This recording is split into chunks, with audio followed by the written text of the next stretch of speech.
हमारे प्रभु यीशु मसीह के नाम में आप कल तक प्रोग्राम में हमारे साथ फिर से जुड़े हैं, इसलिए बड़ी खुशी है। अभी अंतिम समय के बारे में बहुत ही महत्वपूर्ण ऐसे दो दर्शन हमारी आंखों के सामने पूरी दुनिया में होते हुए देख रहे हैं। इनके बारे में हम देखेंगे, तो आइए कल तक प्रोग्राम में आगे बढ़ते हैं। सबसे पहले इस्राएल पैलेस्टीन कॉन्फ्लिक्ट जिसे हम देख रहे हैं, इस युद्ध के बारे में।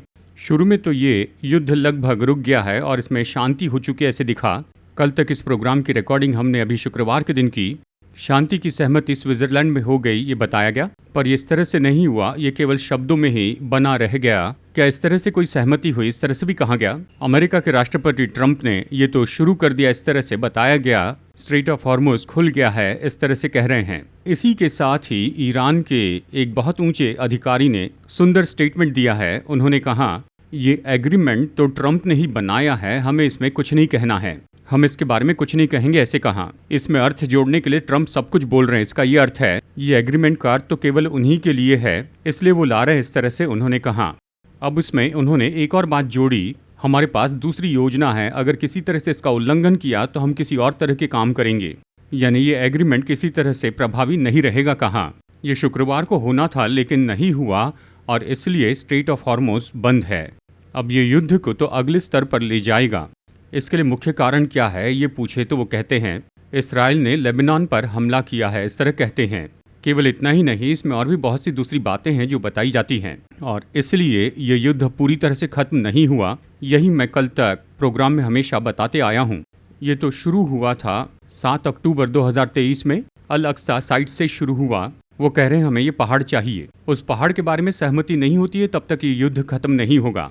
तो इस तरह से ये युद्ध आगे बढ़ते जा रहा है। अब इसके बीच में एक और महत्वपूर्ण घटना, इसे अलग से एक पॉइंट के रूप में हम देखेंगे। ट्रंप ने एक बहुत ही महत्वपूर्ण स्टेटमेंट कह दिया है, इसे हम देखेंगे। ये तो अगला महत्वपूर्ण स्टेटमेंट है। देखिए ट्रंप ने क्या कहा है। इसमें हमने ट्रंप के बारे में बहुत कुछ बताया है। ये तो उनका भी सेकंड फेज है। पहले फेज में हमने देखा कि ट्रंप तो इस्राएल के बिल्कुल साथ में इस तरह से खड़े रहे थे, यानी राजधानी बदलने तक। दूसरे फेज में देखें तो धीरे धीरे किसी तरह से एंटी क्राइस्ट का स्वभाव प्रकट होते जा रहा है। हमेशा कहता हूँ, अभी फिर कहता हूँ, वो एंटी क्राइस्ट नहीं है, पर उसका स्वभाव दिखता है बहुत से विषयों में। पीतल की प्रतिमा बनाना और ऐसे बहुत से विषय हैं। अब यहाँ महत्वपूर्ण विषय पर उन्होंने कहा है, और वो क्या है, अगर मैं नहीं होता तो इस्राएल देश ही नहीं होता। अब तक उन्होंने बम गिरा दिए होते, आज अगर इस्राएल है तो उसके पीछे मैं ही कारण हूँ। देखा जाए तो ये बड़े बोल रखने वाला मुंह है। प्रकाशित वाक्य अध्याय 13 वचन 5 में कहा है, और दानियल की किताब अध्याय 7 में पढ़े तो एंटी क्राइस्ट का स्वभाव में बताया गया है, वो बड़े बोल बोलने वाला है। बार बार वो यही कह रहे हैं कि अगर मैं नहीं होता तो इस्राएल नहीं होता, मैं हूँ इसीलिए आज इस्राएल है, इस तरह वो कह रहे हैं।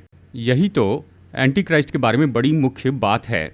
वो क्या करेगा ये पूछे तो आने वाले राज्य में वो तो इस्राएल में फिर से भवन निर्माण के काम में मदद करेगा। भवन बनाने के बाद में वो कहेगा कि मेरी मूर्ति वहां पर लगाई जाए, इस तरह कहेगा। ये प्रकाशित वाक्य अध्याय 13 में है और दानियल अध्याय 11 में है। तो वहां वो मूर्ति लगाई जाएगी और पूरी दुनिया उसे परमेश्वर कहेगी। ये कहेगा कि मेरी मूर्ति वहां पर लगाई जाए, भवन में वहां पर लगाई जाए, और यहीं पर इस्राएल में बड़ा विनाश शुरू हो जाएगा। जो सहायता करने वाला व्यक्ति है वो कैसा उसका विरोध करने लग जाएगा, इस तरह बाइबल कहती है। इस तरह का स्वभाव अभी ट्रंप में प्रकट हो रहा है। इन कामों को अच्छे से देखे तो उन्होंने इस्राएल के विरुद्ध में बहुत से स्टेटमेंट देने शुरू कर दिए। अगर मैं नहीं होता तो इस्राएल भी नहीं होता। बेंजामिन नेतन्याहू, जिन्हें वो बीबी कहते हैं, बेंजामिन नेतन्याहू को वो पकड़कर बंद कर देते, इस तरह वो कहते हैं। तो ट्रंप की ये सारे स्टेटमेंट ठीक है क्या? क्या ट्रंप नहीं हो तो इस्राएल नहीं रहेगा? बहुत से लोग इस्राएल को अमेरिका की सहायता कहते, अमेरिका नहीं होता तो इस्राएल नहीं होता, इस तरह कहते हैं। 1948 तक उन्हें अमेरिका के देश के बारे में कुछ पता नहीं था। उस समय वो सामर्थी देश नहीं बना था। 1918 में जब बॉलफ्रेड डिक्लेरेशन हो गई, ये अमेरिका में नहीं हुआ। डिक्लेरेशन पर इंग्लैंड में दस्तखत किए गए। अब इसके पहले जरा देखिए, पूरी बाइबल में देखिए। मैं ये कह रहा हूँ, इस्राएल देश जब बनाया गया, जब ये यहोशू की अगुवाई में बनाया गया, तब से लेकर मेरे कारण ही ये है, इस तरह से परमेश्वर ने किसी को बोलने नहीं दिया। अगर इसे हम देखें तो गिदोन के समय को लीजिए या किसी को भी लीजिए, प्रभु ने कहा मैंने उन्हें उठाया है, मैं ही उनके साथ हूँ। मैं ही उनके साथ रहा, केवल वही उनके साथ में रहे उनकी मदद के लिए और कोई नहीं आया। परमेश्वर ने इस बात पर जोर दिया, मैं ही परमेश्वर हूँ, मैं ही उन्हें बचाऊंगा। ये वाक्य बार बार आता है। इसके बाद में अगर आप देखें तो अभी हमारे समय काल में 1918 के बाद में बॉलफोर डिक्लेरेशन के बाद में इस्राएली निर्माण के बाद थोड़ा थोड़ा 1948 में यूएनओ सभा में ये निर्णय लिया गया और सारे देश इससे सहमत हुए, सब सहमत हुए और इस्राएल बन गया। 15 मई 1948 में वहाँ पर युद्ध हुआ। लगभग 7 देश इस्राएल के विरुद्ध में थे। उस समय तो सबसे बड़ी सामर्थ्य थी इंग्लैंड की। इंग्लैंड ने अपने टैंक्स 700 टैंक्स यर्दन को दे दिए थे। कारण ये था कि हम इस इंग्लैंड वापस नहीं ले जा सकते हैं। इस्राएल एक अलग देश बन गया, उसे बनकर एक ही दिन हुआ था। उस समय इस्राएल का सहायक कौन था? अच्छे से ध्यान देकर देखें तो परमेश्वर ही सहायक हैं। प्रभु ने महान काम किए। केवल इतना ही नहीं, तब से लेकर इस समय तक जितने भी युद्ध हुए इस्राएल विजयी हुआ। एक भी युद्ध में इस्राएल नहीं हारा। इसका कारण है अमेरिका नहीं, अमेरिका के राष्ट्रपति नहीं, इस्राएल के परमेश्वर हैं। ये इस्राएल को समझना होगा। इस अंतिम दिनों में इस्राएल ट्रंप पर यानी अमेरिका के राष्ट्रपति पर ज़्यादा भरोसा कर रहा है। उसके पहले उस समय बाइडेन थे, उनके पहले ओबामा थे। ये सब तो एक लिमिट में थे। वो अच्छा है क्योंकि उस समय इस्राएल पूरी तरह से परमेश्वर पर विश्वास करता था। एक समय इस्राएल में बोर्ड हुआ करता था बेन गुरियन एयरपोर्ट के सामने। ये मैं जो बता रहा हूँ ये 30 साल पहले की बात है। एक बोर्ड था, पता है उस पर क्या लिखा था? Don't worry America, we are with you. इस तरह लिखा था, अमेरिका डरो मत, हम तुम्हारे साथ हैं। इसी तरह से इस्राएल खुद खड़ा रहने वाला देश है और इसलिए इस्राएल के बारे में मैं नहीं होता तो इस्राएल नहीं होता। ये ट्रंप का जो स्टेटमेंट है ये ट्रंप के पतन के लिए बहुत मुख्य कारण हो जाएगा।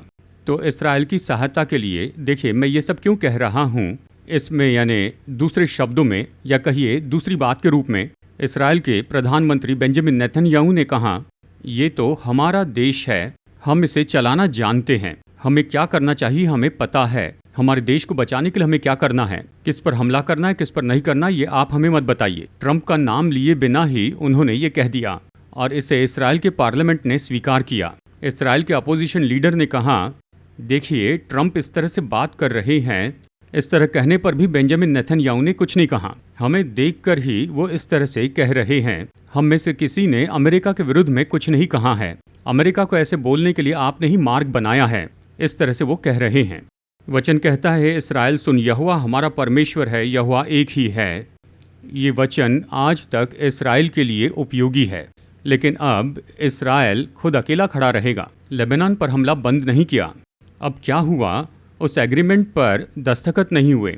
ईरान ने कह दिया कि अगर लेबनान पर फिर हमला करेंगे तो हम उतरेंगे। तुर्की के प्रधानमंत्री ने कहा इस्राएल लेबनान पर हमला करेगा तो हम भी आएंगे। इस्राएल को हमें रोकना ही होगा, उसे पूरी तरह नाश करेंगे। इस तरह कहते हुए ये सब इस्राएल के विरुद्ध में हो गए हैं। अब इन सब के ऊपर चाइना ने दिया हुआ महत्वपूर्ण स्टेटमेंट है। चाइना के मंत्री ने कहा इस्राएल के पास न्यूक्लियर वेपन है। ये न्यूक्लियर वेपन केवल ईरान के विरुद्ध में नहीं है, पूरे दुनिया के किसी भी देश के विरुद्ध में इस्राएल इसका उपयोग कर सकता है तो इस्राएल नाम का देश मिट जाएगा। चाइना ने इस तरह से सीधी चेतावनी दे दी है। अब देखिए वो क्या कह रहे हैं, इस्राएल अगर न्यूक्लियर वेपन उपयोग करेगा ना तो हम इस्राएल को मिटा देंगे। तो अब ये बात तो बहुत ही स्पष्ट है। एक तरफ रशिया शत्रु बन गया, यहाँ चाइना शत्रु बन गया, साथ ही अमेरिका के राष्ट्रपति एक तरह से इनके विरुद्ध में हैं और इसी के साथ में ईरान और ऐसे दूसरे देश भी हैं। ये सब एक साथ जोड़े तो क्या होने वाला है, इस्राएल के विरुद्ध में एक बहुत बड़ा समूह खड़ा हो रहा है। केवल इतना ही नहीं, यूरोपियन यूनियन में इस्राएल के विरुद्ध में परिस्थितियां बनाई जा रही हैं। ये समय ऐसा है जब इस्राएल परमेश्वर के पास वापस आए, वो प्रभु को खोजते हुए आएंगे और फिर ये युद्ध होगा, बहुत बड़ा युद्ध इस्राएल के विरुद्ध में रशिया, चाइना, ईरान, तुर्की और ऐसे बहुत से देश हो जाएंगे। ये युद्ध तो हमारी आंखों के सामने होने वाला है। उसके पहले इस्राएल को अकेला कर देने के लिए सारी परिस्थितियां ला ली जा रही है, पर इस्राएल की मदद के लिए दूसरे देश भी आएंगे, वो अलग है। यहजकेल अध्याय 38 में इस्राएल की मदद करने वाले देश हैं, वो आएंगे। अगर इस बात को ध्यान से देखें तो इस्राएल के विरुद्ध में एक बड़ा समूह तैयार हो रहा है। इसे एंटी इस्राएल मूवमेंट कहते हैं। ये सब इस्राएल के शत्रु होंगे। ये क्यों ऐसे उभर कर आ रहे हैं, इसके पीछे का मकसद क्या है, इसे हम आगे देखते हैं। अब इसे ध्यान से देखें तो इस्राएल के विरुद्ध में ऐसी परिस्थिति बनाई जा रही है। यूरोपियन यूनियन में बड़ी फूट पड़ गई है, एक डिवीजन आ गया है। क्या विभाजन हुआ है पूछे तो यूरोपियन यूनियन में दो महत्वपूर्ण बातें हैं। एक तो यूक्रेन की मदद करना, कुछ देश कह रहे हैं यूक्रेन उनके साथ जुड़े, तो कुछ देश कह रहे हैं यूक्रेन उनके साथ में नहीं जुड़ना चाहिए। ईरान के लिए सैंक्शंस, ईरान को उभारा जाना चाहिए, इस तरह से बहुत से देश कह रहे हैं। कुछ देश कह रहे हैं ऐसा नहीं करना चाहिए। केवल इतना ही नहीं है, यहाँ इसराइल के बारे में कुछ देश सहमत है तो कुछ देश इसके बारे में सहमत नहीं हैं। इसी तरह रशिया के लिए, रशिया के सपोर्ट के लिए यूरोपियन यूनियन में कुछ देश सहमत है तो कुछ नहीं हैं। अब ये दो काम होंगे। एक तो जब ये तीसरा विश्व युद्ध शुरू हो जाएगा तो कुछ देश रशिया की ओर से जाएंगे यूरोपियन यूनियन में, तो कुछ देश यूरोपियन यूनियन में ही रहेंगे। ये सब होने के बाद ये 10 देश बचेंगे और इनके द्वारा यूरोपियन यूनियन फिर से नया बनेगा। वही यूरो आएगा, सब आएगा, लेकिन क्या होगा, पूरे यूरोप को वो अपने नियंत्रण में ले लेंगे और एक बहुत बड़ा ऐसा साम्राज्य बन जाएगा। यही बात होगी सबसे पहले। नंबर 2, इसराइल के विरोध के बारे में जो मैंने कहा, पूरे संसार की आत्मा इसराइल को एंटीसेमेटिक कहती हैं। ये सब होते जा रहा है। वो क्या करेंगे अगर ये पूछे तो, जब ये युद्ध खत्म होगा, ये सब तो वचन के अनुसार होगा, हमें पता नहीं कब होगा। जब ये युद्ध खत्म होगा या युद्ध के बीच में जब भी हो, ये होने के बाद में फिर अगले 7 साल में से 3.5 साल इसराइल में बहुत विनाश होगा। पूरा संसार इसराइल के विरुद्ध में आएगा।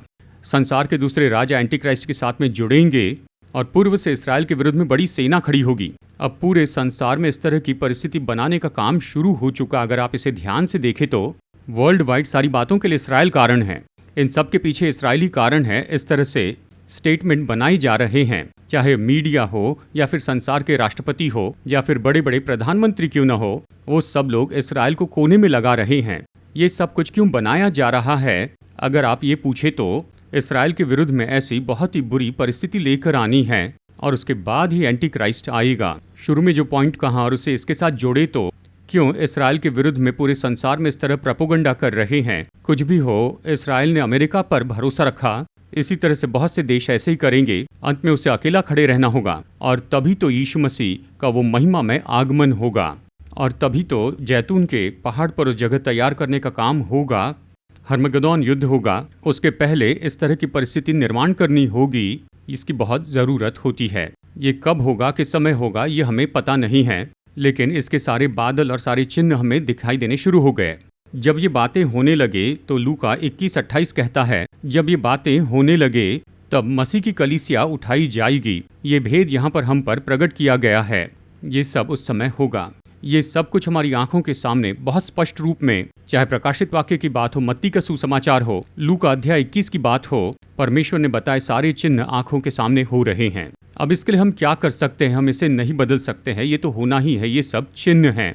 अब इसके बीच हमें क्या करना चाहिए? एक ही काम करना है, वो तो द्वार के निकट आ चुके हैं, यही तो इसका अर्थ है। उसने कही हुई सारी बातें हो रही हैं तो उसका आगमन निकट है, यही अर्थ है। तो यीशु जल्दी आएंगे, प्रभु यीशु जल्दी आइए। निश्चय अब ज़्यादा समय बाकी नहीं रहा। हमारी पीढ़ी, मुझे पता नहीं कि वो कब आएंगे, बाइबल में उसके बारे में कुछ भी नहीं बताया गया है। हमारी पीढ़ी में उसके आगमन को हम देख सकेंगे, इसकी बड़ी संभावना है, क्योंकि परिस्थितियाँ और यरूशलेम को पूरी तरह घेर लेने का समय आ चुका है। तो प्रभु बहुत ही जल्दी आएंगे, तो उससे मिलने के लिए अपने आप को तैयार करें और प्रभु के आगमन में देरी हुई तो एक और कल तक में आपसे मिलेंगे। God bless you.